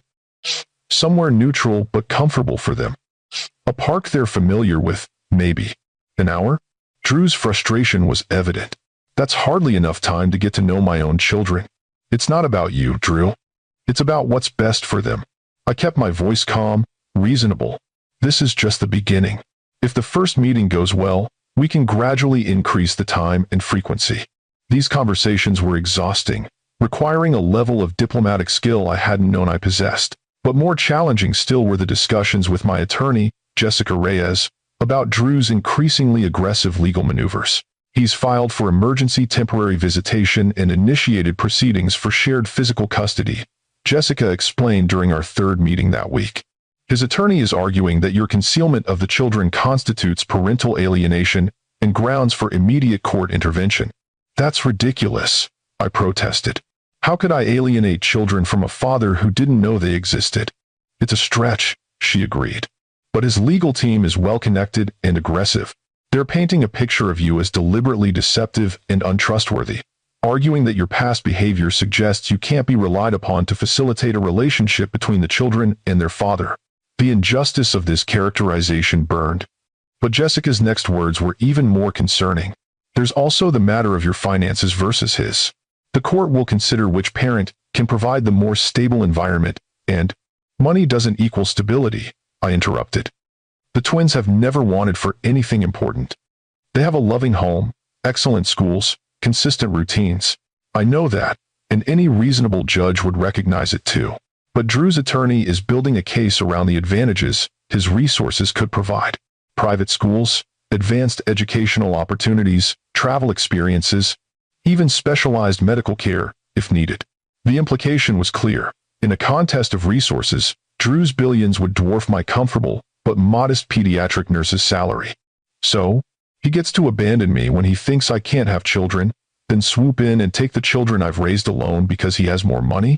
The unfairness threatened to overwhelm me. How is that justice? Jessica's expression was sympathetic but pragmatic. The family court system isn't always about justice in the abstract sense. It's about determining the best interest of the children based on the factors the court considers relevant. And money is considered relevant? Financial stability is, but it's just one factor among many. She leaned forward, her expression intensifying. Ellie, we have strong counters to Drew's claims. You've been the twins' only parent for 6 years. You've created a stable, loving environment. Their pediatrician, teachers, and caregivers can all testify to their well-being under your care. But will that be enough? Jessica hesitated. Normally, I'd say yes. But Drew's legal team is formidable, and they're moving aggressively. We need to be prepared for a challenging battle. That night, after the twins were asleep, I sat at my kitchen table surrounded by legal documents, financial statements, and custody precedents Jessica had asked me to review. The magnitude of what I was facing, what we were all facing, felt overwhelming. My phone buzzed with a text from Heather. Drew is meeting with his lawyers again tomorrow, planning to file additional motions. I'm so sorry, Ellie. This isn't right. I stared at the message, struck by the strange alliance that had formed between me and the woman who had once seemed like my replacement. Heather's support, while unexpected, had become increasingly valuable as the week progressed. She had provided insights into Drew's strategies, warned me of upcoming legal maneuvers, and even shared copies of the medical records proving his long-standing fertility issues. Thank you for letting me know. I texted back. How are you holding up? Not great. Morning sickness has become all-day sickness, and the stress isn't helping. Drew barely notices. He's completely focused on the custody situation. I felt a surge of sympathy for her. Whatever complications existed between us, Heather was 6 months pregnant with twins and dealing with a husband whose priorities had suddenly shifted dramatically. Have you seen a doctor? Hyperemesis can be dangerous if untreated. Appointment tomorrow. Going alone. Drew has more important matters to handle. The dismissiveness was painfully familiar. How many appointments had I attended alone during our fertility treatments, when Drew had suddenly found himself too busy to accompany me? Let me know if you need anything, I offered, surprised by my genuine concern for her well-being. Our unlikely connection was interrupted by another text, this one from Tara. Finally got the full story from Jeff. Holy drama, Batman. Need me to fly out there and kick your ex's ass? Because I will. Just say the word. I smiled despite the situation. Tara's fierce loyalty had been a constant throughout our friendship. No ass-kicking required yet. But maybe keep your calendar clear, just in case. Seriously, Elle, what can I do to help? Just be my friend. Listen when I need to vent. Tell me I'm not crazy for thinking I can win against a billionaire with an army of lawyers. You're not crazy. You're the twins' mother. No court in the world would take them away from you. I wished I shared her confidence. As I sorted through the documents before me, the legal realities seemed far less certain than Tara's unwavering faith. Saturday arrived too quickly, and not quickly enough. For days, I'd been preparing the twins for their first official meeting with Drew, explaining in age-appropriate terms who he was and why he hadn't been part of their lives until now. Dr. Bennett didn't know about you until the party, I'd emphasized repeatedly. He's very excited to meet you properly and get to know you. Why didn't he know about us? Jack had asked more than once, his 5-year-old mind struggling to comprehend the adult complexities behind his simple question. Because Mommy and Dr. Bennett weren't together anymore. When I found out I was going to have you, I'd explained, simplifying years of pain and deception into a sentence a child could understand. Grown-ups sometimes make complicated decisions that make sense at the time. Is he nice? Emma had wanted to know, her natural caution asserting itself. I'd hesitated, unwilling to color their perceptions before they had a chance to form their own. He's very smart, like you too, and he's looking forward to meeting you. Now, as we approached the lakeside park I'd chosen for the meeting, I found myself oscillating between anxiety and a strange sense of inevitability. This moment had been coming for 6 years, even if I hadn't acknowledged it until now. Remember, I told the twins as we walked toward the playground, we're just going to spend a little time getting to know Dr. Bennett today. If you have questions or feel uncomfortable at any time, you tell me, okay? They nodded solemnly, holding my hands with unusual tightness. Sensing the importance of the moment, despite their limited understanding of the situation. Drew was already waiting at the designated meeting spot, looking uncharacteristically uncertain in casual clothes rather than his usual impeccable suits. He stood when he saw us approaching, his eyes fixed on the twins with an intensity that made me instinctively want to shield them from his gaze. "Ellie," he acknowledged me briefly before kneeling to the twins' eye level. "Hello, Jack." "Hello, Emma. I'm very happy to meet you." The twins regarded him with matching expressions of curiosity and caution, pressing closer to me while they assessed this stranger who was supposedly their father. "Hi," Jack said finally, always the first to speak in new situations. "Do you like dinosaurs?" The simple question seemed to catch Drew off guard. Yes, I suppose I do. I had quite a collection of dinosaur models when I was about your age." This revelation earned a more interested look from Jack. "What was your favorite?" "Triceratops," Drew answered without hesitation. "I liked their horns and the way they could defend themselves." "Mine's T-Rex," Jack informed him seriously. "They're the strongest." "That's debatable," Drew replied with unexpected playfulness. "Triceratops had those 3 horns for a reason, you know." As Jack engaged in an impromptu debate about dinosaur superiority, I noticed Emma watching Drew intently, studying his features with the observant focus that characterized her approach to new people and situations. "Your eyes are like mine," she said finally, interrupting the dinosaur discussion. "And Jack's?" Drew's expression softened. "Yes, they are. You have the same blue eyes that I do, and that my father had too." "Is he our grandfather?" Emma asked, connecting the dots with her usual precision. "He was. He died before you were born, but your grandmother is still alive. She lives in Boston." This new information about extended family members they'd never known existed seemed to intrigue both twins. They peppered Drew with questions. Did they have cousins? What was their grandmother like? Did Drew have siblings? Did he like art like Emma or space like Jack? Drew answered each query with surprising patience, gradually drawing them into a conversation that felt almost natural, if you ignored the 6-year absence that had preceded it. I sat nearby, close enough to monitor the interaction, but giving them space to establish their own connection. The child psychologist had advised me to remain present, but not hovering, available if the twins needed reassurance, but not directing their interaction with Drew. As the hour progressed, I watched a subtle transformation in Drew. The calculating businessman, the aggressive ex-husband, seemed to recede, replaced by a man genuinely trying to connect with his children. He listened to their stories with apparent fascination, laughed at Jack's jokes, admired Emma's description of her latest art project with what appeared to be genuine interest. When our agreed-upon hour drew to a close, Drew looked up at me with a silent plea for more time. I hesitated, then nodded slightly, granting him an additional 15 minutes. The twins were engaged and comfortable, showing no signs of anxiety or distress. Extending the visit slightly seemed reasonable. "I brought something for each of you," Drew said as our time wound down. "If that's okay with your mom." He looked to me for permission, a gesture of respect I hadn't anticipated.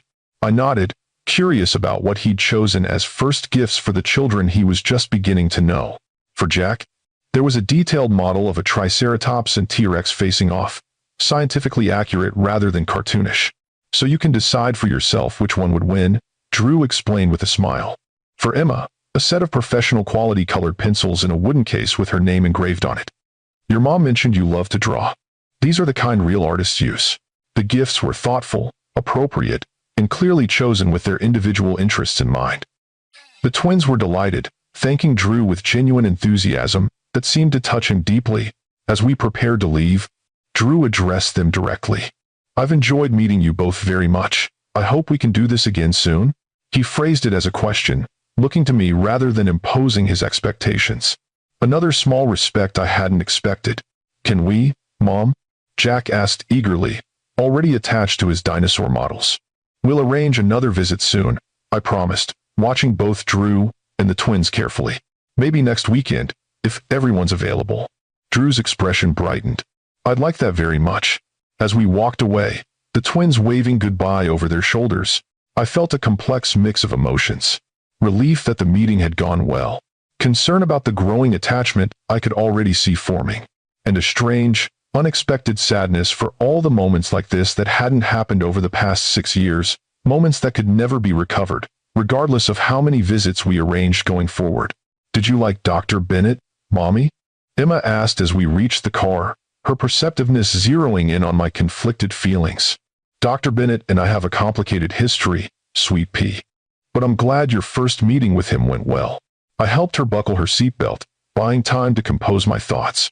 What did you think of him? He talks like a grown-up even when he's talking to kids, she observed, but he listened to our answers. I like that. He has cool dinosaurs, Jack contributed from his booster seat. And he said we could see his whole collection sometime. That sounds fun. I managed, though the thought of the twins visiting Drew's home, entering a world of wealth and privilege so different from the life we built together, triggered a fresh wave of anxiety. Is he going to be part of our family now? Emma asked, cutting to the heart of the matter, as she so often did. We're figuring that out, I replied honestly. Dr. Bennett is your biological father, so he'll always be connected to you in that way. But exactly how he fits into our lives going forward, that's something we're all working on together. The answer seemed to satisfy her for the moment, though I knew more questions would come as the situation evolved. 5-year-olds might not understand legal custody battles or the complexities of adult relationships, but they were acutely attuned to changes in their world, particularly changes that affected their sense of security and belonging. That evening, after the twins were asleep, my doorbell rang unexpectedly. Checking the security camera, I was surprised to see Dr. Pearson standing on my porch, looking somewhat uncomfortable in the casual clothes that had replaced his usual hospital attire. Dr. Pearson. I greeted him with genuine pleasure as I opened the door. This is unexpected. Please, Ellie, after all these years, I think you can call me Michael. He smiled warmly. I hope I'm not intruding. I was in Hartford for a conference and thought I'd check how you're doing after everything that happened at the reunion. That's very kind of you. I invited him in, offering coffee which he accepted gratefully. As I prepared our drinks, Dr. Pearson, Michael, commented on the children's artwork displayed prominently on my refrigerator. The twins are clearly talented. That runs in the family, I believe. Emma's the real artist, I said with maternal pride. Jack prefers building things and conducting experiments that usually end with me cleaning mysterious substances off the furniture. Michael laughed. Sounds like the perfect balance. How did their meeting with Drew go today? I raised an eyebrow. How did you know about that? Small medical community. He accepted the coffee I offered. And I've been keeping an eye on the situation. Professional interest in my former star resident's well-being. His concern touched me. In the chaos following my divorce and departure from Westlake, I'd lost touch with many colleagues who had meant a great deal to me, Michael Pearson among them. His reappearance in my life felt like reclaiming a valuable connection to a past that wasn't entirely defined by my failed marriage. The meeting went better than I expected, I admitted, joining him at the kitchen table. Drew was patient, attentive. The twins seemed to connect with him easily. Children are remarkably adaptable, Michael observed, and forgiving in ways adults struggle to be. I'm trying to facilitate their relationship with Drew, despite our complicated history, I said, feeling a need to explain my approach. They deserve to know their father, whatever my personal feelings about him might be. That shows tremendous maturity on your part, Ellie. Michael's approval was evident in his tone. Not everyone would be so generous after what Drew put you through. The reference to our shared knowledge of Drew's deception hung between us. About what you said at the reunion, I began carefully. Regarding Drew's fertility issues, Michael sighed heavily. I've been wrestling with my professional obligations around that information. Doctor-patient confidentiality is sacred, but so is the truth, particularly when concealing it has caused significant harm. Drew's current wife confirmed it. I told him. She found medical records from 7 years ago showing male factor infertility. He knew all along, while he was blaming me and putting me through treatments I didn't need. I suspected as much. Michael's expression darkened with rare anger. I reviewed both your charts when you were undergoing fertility treatments. Your results showed minor hormonal fluctuations, nothing that would prevent conception. It showed significant issues with sperm count and motility. When I tried to discuss it with him directly, he shut down the conversation and requested a different consulting physician. The confirmation of Drew's deliberate deception, even from a medical professional who had tried to intervene, intensified the sense of betrayal I'd been processing all week. He's filing for shared custody, I said after a moment, using his resources and connections to push for immediate court intervention. His attorneys are painting me as deliberately deceptive and untrustworthy for keeping the twins from him. That's rich, coming from a man who deceived you about your own fertility. Michael's indignation was evident. Ellie, if my testimony about what I observed during your fertility treatment would help your case, I'm willing to provide it. Doctor-patient confidentiality has limits when it comes to preventing harm. His offer brought unexpected tears to my eyes. That would mean a lot. My attorney says we're facing an uphill battle against Drew's legal team. Having an expert witness of your stature could make a real difference. Consider it done. Michael reached across the table to squeeze my hand reassuringly. And speaking of support, my son Brian asks about you occasionally. He remembers you from those hospital fundraisers you used to attend with Drew.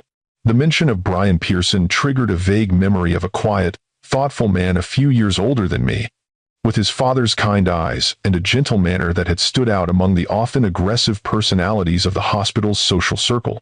Brian's in Hartford now, actually, Michael continued with what seemed like deliberate casualness. He's heading up the pediatric psychology department at Hartford Children's. At my hospital? I was surprised I hadn't encountered him.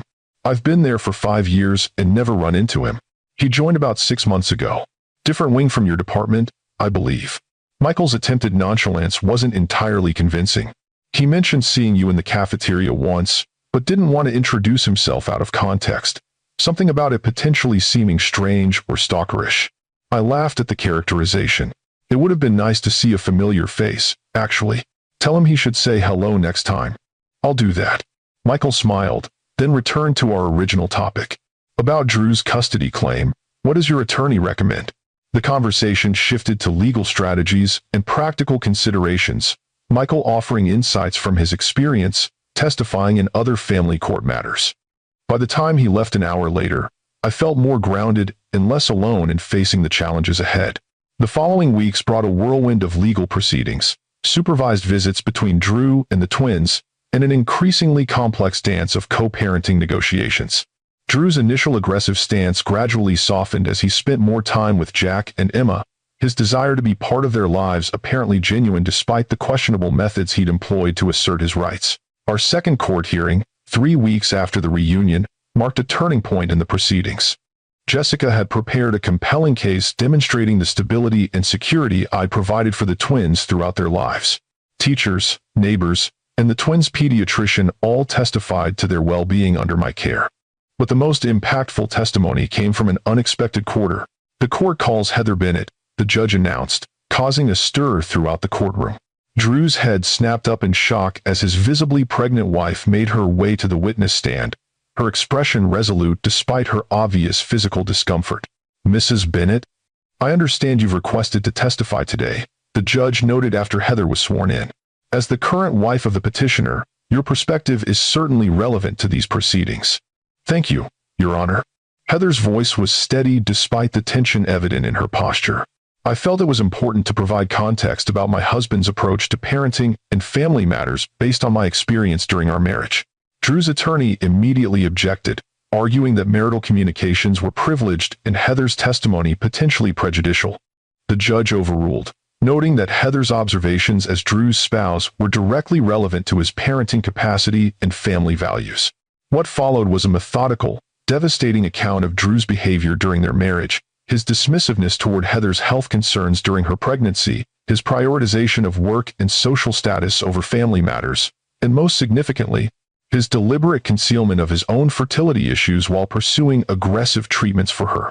Drew led me to believe that our difficulty conceiving was entirely due to my age and health issues, she explained. He insisted on increasingly invasive fertility treatments while dismissing suggestions that he might be contributing to our conception challenges. It was only after I discovered medical records he had hidden that I learned the truth. He has significant fertility issues that he's known about for at least 7 years. Drew's face had gone pale, his attorney whispering urgently in his ear as Heather continued. This pattern of deception extended to his first marriage as well. Drew blamed Ellie exclusively for their inability to conceive. Despite medical evidence to the contrary, he put her through unnecessary treatments rather than acknowledging his own medical reality. Your Honor, this is hearsay, Drew's attorney protested. Mrs. Bennett has no direct knowledge of events during Mr. Bennett's first marriage. I have direct knowledge of the medical records documenting his condition, which predate his divorce from Ellie, Heather countered. And direct knowledge of his continued pattern of deception regarding fertility issues in our own marriage. The judge allowed her to continue, her testimony painting a picture of a man whose ego consistently trumped honesty. whose image and ambitions took precedence over the well-being of those closest to him. In the 3 weeks since discovering he has children with Ellie, Drew has been focused primarily on winning, establishing his parental rights, securing access, proving he can get what he wants through legal pressure, Heather concluded. His concern has been possession, not the emotional well-being of Jack and Emma as they adjust to his sudden presence in their lives. When Drew's attorney declined to cross-examine Heather, claiming her testimony was clearly biased due to apparent marital discord, the judge asked a question of her own. Mrs. Bennett, you're currently carrying twins fathered by Mr. Bennett, correct? Yes, Your Honor. May I ask why you've chosen to testify today, knowing it might potentially impact your own custody situation in the future? Heather's hand moved protectively to her pregnant belly. Because the truth matters.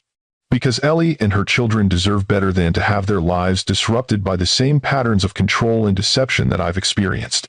And because I want my own children to grow up understanding that honesty and integrity matter more than power or winning. Her testimony shifted the entire tone of the proceedings. When Dr. Pearson took the stand next, confirming the medical realities Heather had described and detailing his observations of Drew's behavior during my fertility treatments, the combined impact was undeniable. Drew sat motionless throughout, his customary confidence replaced by a rigid tension that suggested he recognized the damage being done to his case and his carefully constructed public image. When the judge announced her ruling, it represented a victory I hadn't dared to hope for.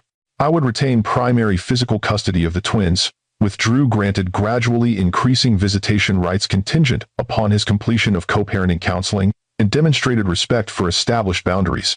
The court recognizes Mr. Bennett's biological connection to these children and his right to develop a relationship with them, the judge explained.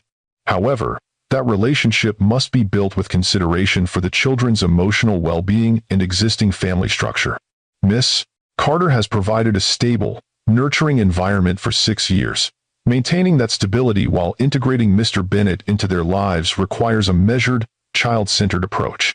Outside the courtroom, Drew approached me directly for the first time since the hearing began, his expression unreadable. You won, he said flatly. Happy now? This isn't about winning or losing, Drew. It's about what's best for Jack and Emma. I met his gaze steadily. You're their father. You'll always be part of their lives now. But how that looks depends on your ability to put their needs before your ego.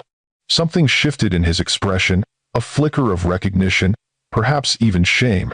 I've made mistakes, he admitted, the closest thing to an apology I'd ever heard from him. But I do want to be a good father to them. Then be one. Show up consistently. Listen to them. Respect their boundaries and mine. Be the father they deserve, not the one who's focused on control or possession. Before he could respond, Heather approached, looking exhausted but determined. Drew, we need to talk. About the future, about the twins, both sets of twins. The conversation that followed was one I wasn't part of, a private reckoning between husband and wife that would determine the shape of their family moving forward. But whatever was said seemed to have an impact. Over the coming weeks, Drew's approach to co-parenting shifted noticeably. His initial combative stance giving way to a more collaborative, respectful engagement with the boundaries I'd established. 6 months later, the situation had stabilized into a new normal that, while not perfect, was functional and increasingly comfortable for all involved. Drew had regular visitation with the twins, now including occasional weekends at his home where Jack and Emma had their own rooms decorated to their specifications.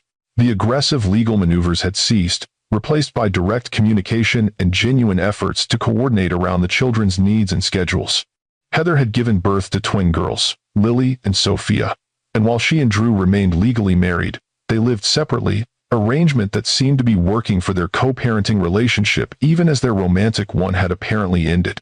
Most surprisingly, Heather and I had developed a genuine friendship, bonding over the unique experience of raising Drew Bennett's children and navigating the complexities of blended family dynamics. Her daughters and my twins were technically half-siblings, and we made efforts to ensure they knew each other and understood their connection. Emma's obsessed with the babies, I told Brian Pearson over dinner at a small Italian restaurant near the hospital. She's appointed herself their official big sister and protector. That's developmentally appropriate, he noted with a smile. 6 is when many children start developing nurturing behaviors toward younger kids. Jack's not interested. He likes them in small doses, but he's more excited about Drew promising to take him to space camp next summer. I twirled pasta around my fork, still adjusting to the strangeness of discussing my ex-husband casually on what was unquestionably a date. I'm grateful they're building a relationship, even if it's still complicated for the adults involved. Brian nodded understanding. His gentle presence and psychological insights had become an unexpected source of support over the past months. Our professional connection at Hartford Children's gradually evolving into friendship and now something more.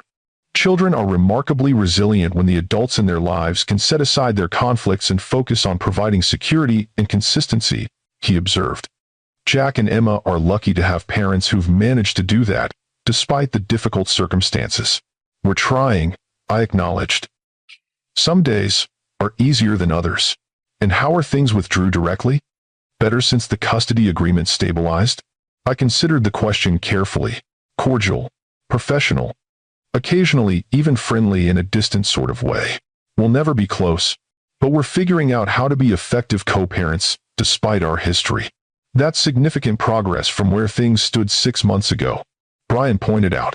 A testament to your maturity and commitment to the twins' well-being. And to Drew growing up, at least a little, I added, trying to be fair. Fatherhood has changed him, so has the public revelation of his fertility issues, I think. It punctured some of that invincible ego. Brian's hand covered mine on the table, his touch warm and reassuring. You've handled an impossible situation with remarkable grace, Ellie. Not many people could have navigated this journey with such strength and compassion. His praise warmed me, not just because it was flattering, but because it came from someone who had watched the entire situation unfold from a perspective of professional understanding and personal empathy. Brian had become a steadying presence in my life, his calm insight and genuine kindness, a counterpoint to the chaos that had characterized my relationship with Drew. Speaking of grace under pressure, I changed the subject with a smile. How's your father doing with the retirement adjustment? Brian laughed. Still consulting on cases 3 days a week, serving on 4 hospital boards, and insisting he's taking it easy. Mom says he's worse than ever, because now he has more time to micromanage everyone else's medical decisions. That sounds like Michael. I smiled fondly, thinking of the older doctor who had become such an important ally during the custody battle. He called last week to check on the twins and subtly inquire about how our dinner went last Saturday. Subtle as a sledgehammer. I'm sure. Brian shook his head in mock exasperation. He's been not so secretly hoping we'd connect since he ran into you at that reunion. Apparently, he always thought you were wasted on Drew Bennett. The observation made me laugh. Your father has a gift for cutting to the heart of the matter. Our conversation drifted to other topics. Hospital politics, a challenging case Brian was consulting on, a children's book I was thinking of writing based on stories I'd created for the twins. The easy flow of our interaction still surprised me sometimes. So different from the constant tension and performance that had characterized my relationship with Drew. Later, as Brian walked me to my car, the night air crisp with early autumn, he paused before opening my door. I'd like to meet Jack and Emma sometime, he said carefully. When you think it's appropriate, no pressure, just, they're such an important part of your life. The request touched me deeply. Unlike Drew's initial demands for immediate access to the twins, Brian's approach acknowledged the delicacy of introducing someone new into their lives, respected my role as their mother and protector. I'd like that too, I replied honestly. Maybe a casual lunch in the park next weekend? They're always more comfortable meeting new people in familiar settings. That sounds perfect. His smile was warm as he leaned in to kiss me goodnight, a gentle gesture that held promise without pressure. As I drove home, I reflected on the extraordinary journey of the past 6 months. From the shock of the reunion encounter to the intensity of the custody battle. From the revelation of Drew's years of deception to the unexpected alliances that had formed in the aftermath, life had transformed in ways I could never have anticipated. The twins were asleep when I arrived home, their babysitter reporting a quiet evening of board games and minimal bedtime resistance. I checked on them before going to bed myself, standing in the doorway of their shared room and watching their peaceful breathing. Jack sprawled across his dinosaur-themed bedding, one arm flung dramatically over his head as always. Emma curled neatly under her covers, the stuffed otter she'd loved since infancy, tucked securely under her chin. My beautiful, resilient children who had adapted to the sudden appearance of a father in their lives with a flexibility that humbled and amazed me. They spent every other weekend with Drew now, returning with stories of his elaborate home, the grandparents they were getting to know, The baby half-sisters they doted on in different ways. They were building relationships and memories that didn't include me, expanding their world beyond the tight-knit unit we had been for so long. That expansion had been painful at first, threatening my sense of our family identity. But gradually, I'd come to see it as an enrichment rather than a loss. More people to love my children, more connections to help them understand themselves and their place in the world. My phone buzzed with a text message as I was preparing for bed. From Drew, sending a reminder about Jack's soccer game the following weekend and confirming he'd be attending. The message was cordial, practical, focused on Jack's needs rather than any lingering tension between us. We were finding our way to a new normal, all of us. Drew and Heather co-parenting their infant twins while living separate lives, the older twins navigating relationships with both biological parents, step-siblings, and extended family they hadn't known existed 6 months ago. And me, building something new with Brian while maintaining the strong foundation I'd created for my children. Life wasn't perfect. Co-parenting with Drew still had its challenging moments. The twins still occasionally struggled with the complex family structure that had suddenly emerged around them. And I still sometimes wrestled with anger about the years of deception and the pain Drew had caused. But we were moving forward, all of us, finding paths through the complexity towards something that worked, not just for the adults involved, but for the children who deserved every bit of love and stability we could collectively provide. As I drifted towards sleep, I found myself thinking of that moment in the reunion ballroom, 6 months earlier, the shock on Drew's face when he first saw the twins, the vindication I'd felt when he realized his cruel words about my fertility had been not just unkind but utterly wrong. That moment of public revelation had changed everything, setting in motion a cascade of truth-telling that had ultimately freed us all from the web of deception Drew had constructed. Freed him too, perhaps, from the prison of his own making, the lies he'd told others and himself to protect his ego and image. The truth, painful as it had been, had ultimately created space for something healthier to emerge from the ashes of what had been destroyed. Not the family I had once imagined with Drew, but a different kind of family, extended, complex, imperfect, but ultimately focused on the well-being of the children at its center. And for now, that was enough. Have you ever experienced a moment of perfect, unplanned vindication that changed the course of your life, or found yourself building an unexpected co-parenting relationship after a difficult separation? Share your story in the comments. I read every single one and find such strength in our shared experiences. Remember to like and subscribe for more stories about navigating life's complex relationships and finding strength through life's unexpected challenges. Sometimes our greatest triumphs come not from defeating others, but from building something beautiful despite the obstacles placed in our path.